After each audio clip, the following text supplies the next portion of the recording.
Assalamualaikum warahmatullahi wabarakatuh. Di sini saya akan mempresentasikan materi yang sudah saya cari di internet, mata kuliah pengantar teknologi informasi. Pertama-tama yang saya hormati Bapak Ahmad Fauzi selaku dosen pengampu pengantar teknologi informasi dan teman-teman saya yang saya sayangi. Untuk 15 menit ke depan saya akan bahas tuntas Linux ya. Baik, kita langsung mulai saja. Perkenalkan, nama saya Reza Riyaldi Irawan dari kelas TI 20A2. Materi yang saya bawa ini adalah Linux ya.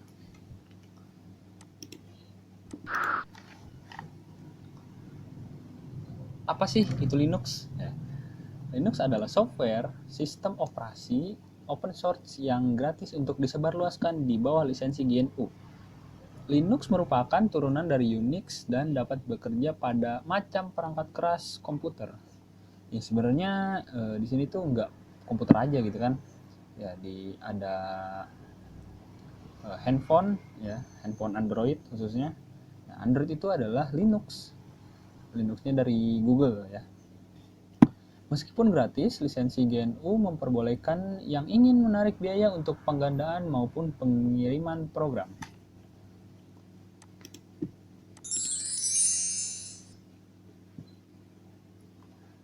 Linux dimulai pertama kali pada tanggal 25 Agustus 1991 oleh Linus Torvalds. Ya, ini orangnya. Yang ini. Saat itu ia sedang menempuh jurusan ilmu komputer di Universitas Helsinki. Proyek GNU yang mulai pada 1984 memiliki tujuan untuk membuat sebuah sistem operasi yang kompatibel dengan Unix, lengkap dan secara total terdiri atas perangkat lunak bebas. Tahun 1985, Richard Stallman mendirikan yayasan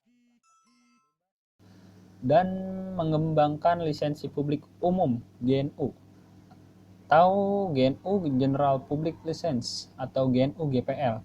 Kebanyakan program yang dibutuhkan oleh sebuah sistem operasi seperti pustaka, compiler, penyeting teks, shell Unix, dan sistem jendela diselesaikan pada awal tahun 1990-an. Walaupun elemen tingkat rendah seperti device driver, daemon, dan kernel masih belum selesai pada saat itu. Linus Torvalds pernah berkata bahwa jika kernel GNU sudah tersedia pada saat itu, dia tidak akan memutuskan untuk menulis versinya sendiri.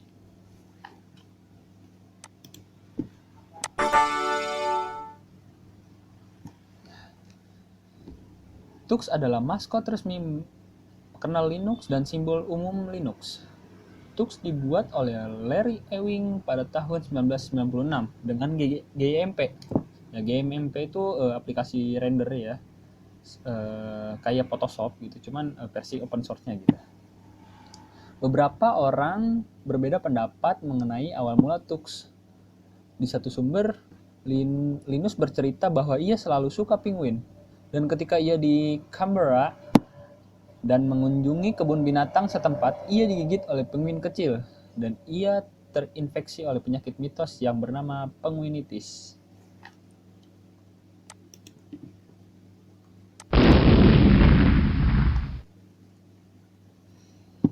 Linux dikendalikan oleh satu atau lebih antarmuka baris perintah atau command line interface atau CLI berbasis teks. Jadi Linux tuh CLI aja ya, tampilannya cuma tulisan aja gitu, nggak ada tampilannya gitu. Lalu ada juga antarmuka pengguna grafis atau graphical user interface atau GUI. Nah, GUI ini tampilannya seperti ya, Windows kita ini ya, yang umumnya merupakan konfigurasi bawaan untuk versi desktop ya. Jadi GUI ini yang udah masuk ke versi desktopnya gitu.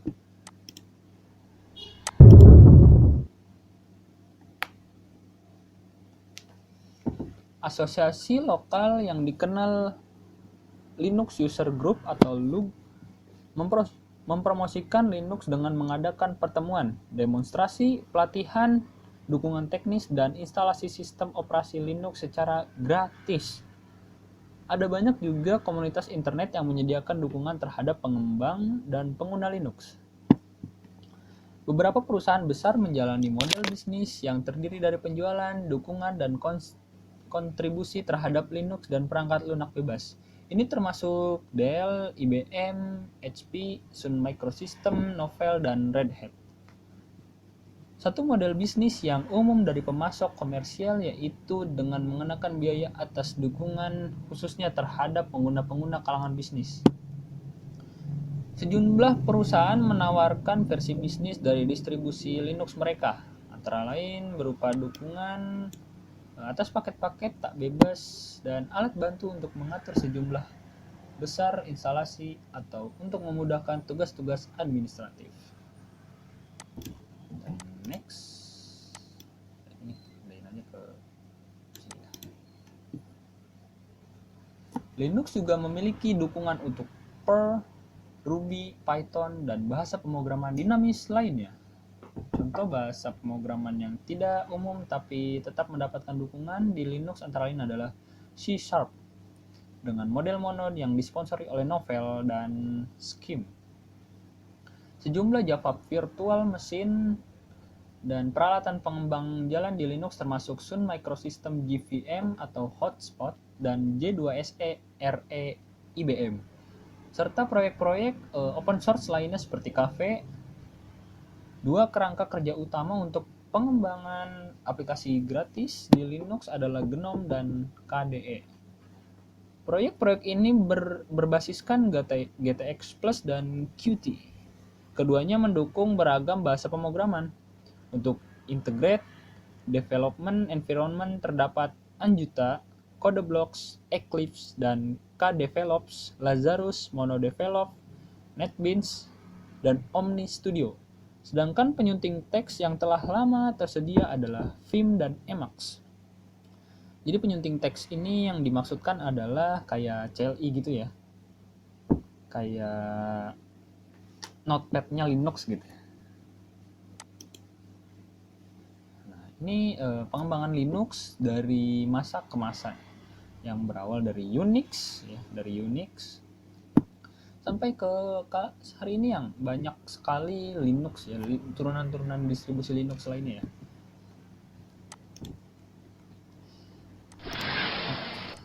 Kita pindahin lagi ke sini.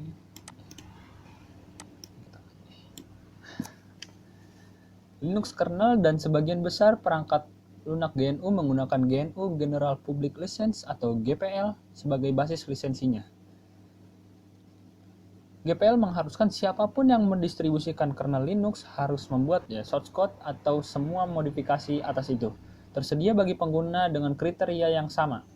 Tahun 1997, Linus Torvalds menyatakan, menjadikan Linux berbasis GPL sungguh merupakan hal terbaik yang pernah saya lakukan. Komponen penting lain dalam sistem Linux diizinkan menggunakan lisensi selain dari GPL. Jadi banyak lisensi itu banyak ya. Jadi boleh pakai apa aja ya. Banyak pustaka menggunakan GNU Laser General Public License atau LGPL, varian GPL yang lebih moderat, dan X Windows System menggunakan MIT License.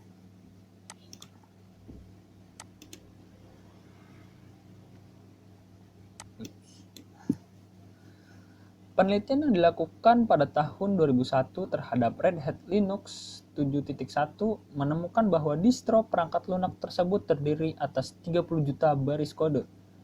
Dengan menggunakan algoritma model biaya konstruktif, penelitian itu memperkirakan bahwa distro tersebut membutuhkan waktu kira-kira 8.000 tahun kerja untuk mengembangkannya.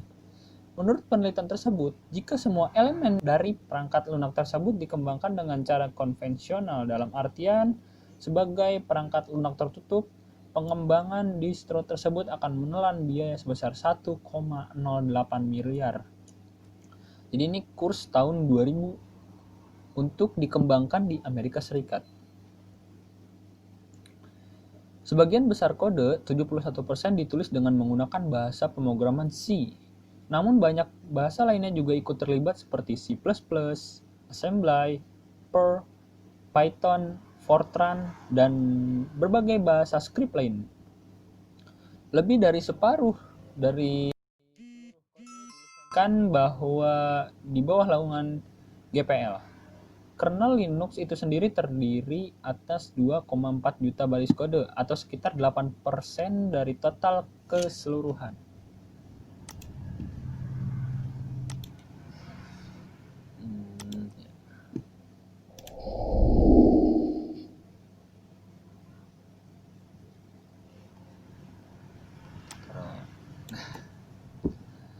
Terdapat banyak distribusi Linux atau lebih dikenali sebagai distro yang dibuat oleh individu, grup, atau lembaga lain.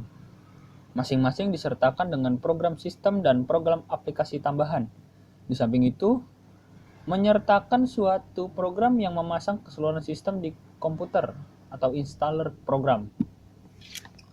Contoh-contoh distribusi Linux yang terkenal, di mana ada Ubuntu dan derivatifnya, Kubuntu dan Subuntu ya. Jadi Ubuntu itu nurunin lagi, ada Subuntu dan Lubuntu. Nah, ada Debian, ada Fedora, CentOS, Kali Linux ya yang biasa ngehacker gitu ya. Kayak Kali Linux, Slackware, OpenSUSE, Red Hat Linux, dan masih banyak lainnya.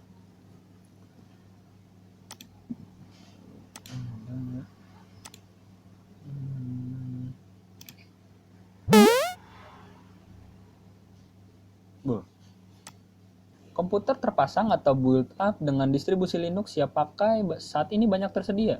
Selain itu, terdapat juga distribusi Linux yang dapat dijalankan atau boot secara langsung dari compact disk CD tanpa perlu diinstalasi ke hard disk ya. Hal ini dikenal dengan istilah Live CD. Saat ini hampir semua distribusi Linux menyediakan versi Live CD untuk produknya. ISO image untuk cakram optik untuk distribusi Linux tersebut biasanya dapat diunduh dari internet, diburn ke CD, dan selanjutnya dapat digunakan sebagai CD yang siap untuk proses boot. Bahkan ISO image untuk beberapa distro dapat langsung dijalankan tanpa perlu membakar ya atau memburn ke dalam CD atau DVD. Instalasi Linux juga merupakan instalasi berupa suite, yaitu di mana penginstalasian tersebut secara otomatis menginstalkan program-program standar seperti pemutar MP3, Office Suite, dan pengolah gambar. Jadi saat Linux itu diinstal, maka program-program bawaannya bakalan ikut terinstall juga gitu. Jadi nggak usah download lagi gitu.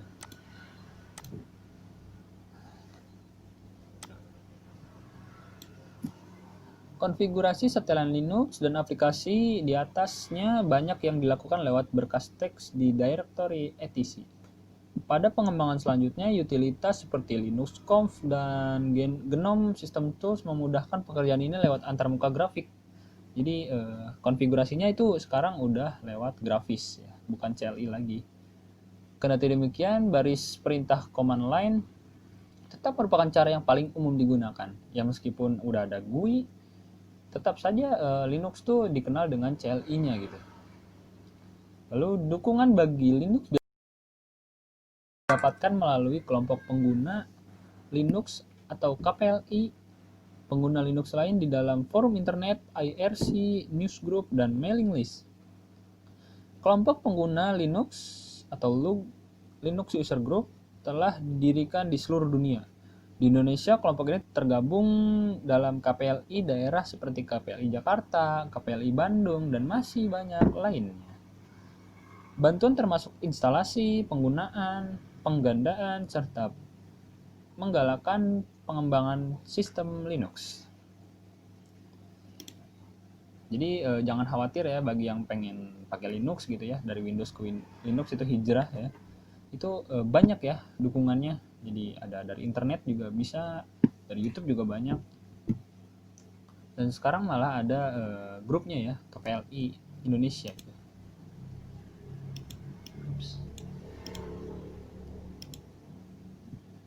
Kenapa? GNU adalah singkatan dari GNU is not Unix, disebabkan utility dari proyek sistem operasi bebas GNU. Tanpa ini, sistem Linux tidak akan menyerupai Linux dalam perspektif pengguna.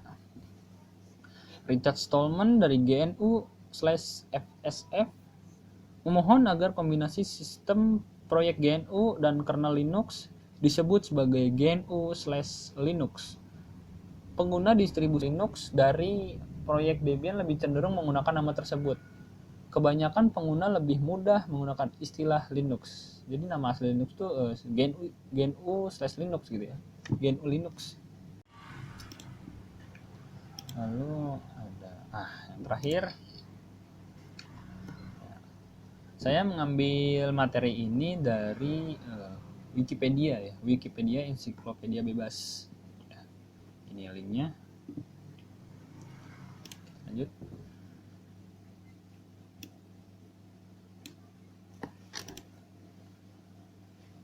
Ya, untuk materi cukup sampai di sini ya. Sekarang kita lanjut sekilas tentang pembuatan presentasi ini ya. Di sini kan ada menu ya, menu yang interaktif dengan pengguna gitu. Kita tutup, nah, dia akan tutup. Kita akan bikin sekilas. Pertama kita bikin ini dulu ya. Kita duplikat. Nah ini kita hapus semua. Kita kosongin. Lalu ini juga kotaknya kita hapus saja. Nah, pertama-tama kita bikin shape-nya dulu ya. Nah ini.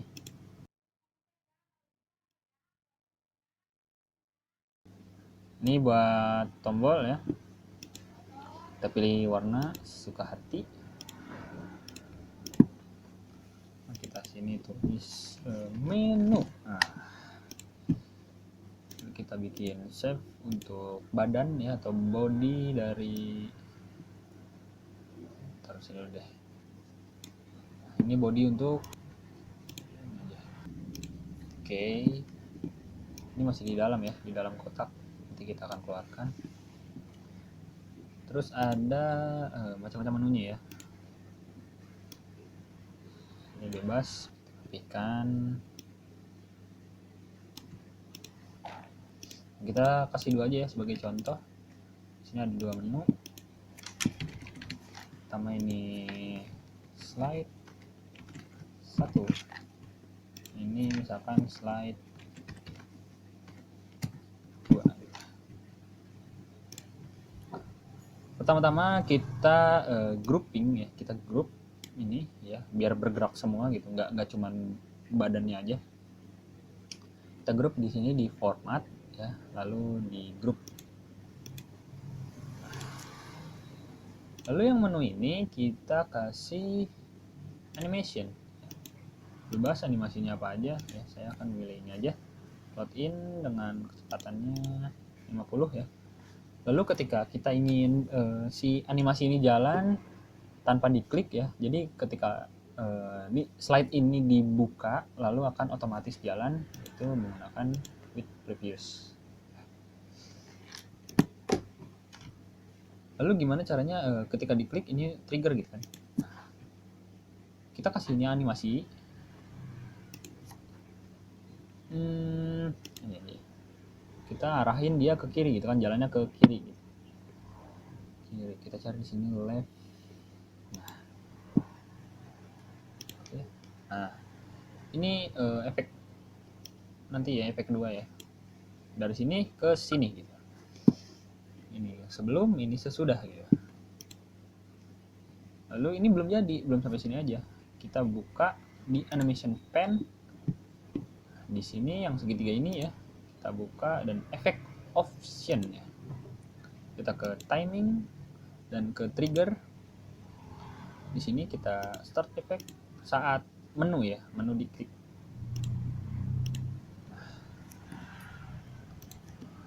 Maka kita pindahkan di sini biar kelihatan menghilang gitu ya. Menghilang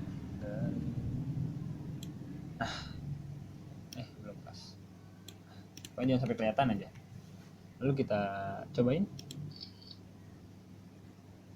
Nah, muncul sendiri. Lalu ini menunya nggak ada. Nah, karena di samping. Ketika kita klik, maka akan muncul. Mungkin itu saja ya materi yang saya sampaikan. Apabila ada kekurangan, kesalahan kata, saya mohon untuk dibukakan pintu maafnya. Wabillahi taufiq wal hidayah. Wassalamualaikum warahmatullahi wabarakatuh.